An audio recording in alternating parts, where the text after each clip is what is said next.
लड़की नहा रही थी, लेकिन जब उसने अपना सिर नीचे किया तो चौंक गई। चूंकि फर्श पर काला तरल पदार्थ था, लड़की ने तुरंत नीचे देखा। निश्चित रूप से ये उसके शरीर से बाहर बह गया। लड़की घबरा गई। उसे लगा कि उसके शरीर में कुछ गड़बड़ है। जल्दबाजी में की गई अपील के बाद उसने अपनी स्थिति की खोज की।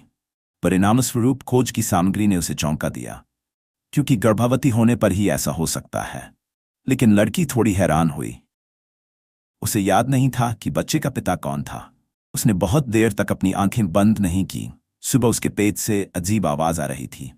अन्ना को असहज महसूस हुआ। वह शौचालय की ओर भागी और उल्टी कर दी। जाहिर है ये गर्भावस्था का संकेत था। अन्ना एक रेस्तरां का कर्मचारी है। अचानक हुए बदलाव से उसका काम से मन भटक गया। जब उसे अंडे की लड़की नहा रही थी, लेकिन जब उसने अपना सिर नीचे किया तो चौंक गई। चूंकि फर्श पर काला तरल पदार्थ था, लड़की ने तुरंत नीचे देखा। निश्चित रूप से ये उसके शरीर से बाहर बह गया। लड़की घबरा गई।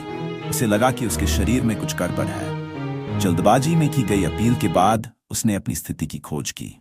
परिणामस्वरूप खोज की सामग्री ने उसे चौंका दिया, क्योंकि गर्भवती होने पर ही ऐसा हो सकता है। लेकिन लड़की थोड़ी हैरान हुई। उसे याद नहीं था कि बच्चे का पिता कौन था। उसने बहुत देर तक अपनी आंखें बंद नहीं की। सुबह उसके पेट से अजीब आवाज आ रही थी। अन्ना को असहज महसूस हुआ।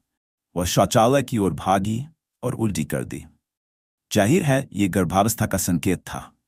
अन्ना एक रेस्तरां का कर्मचारी है।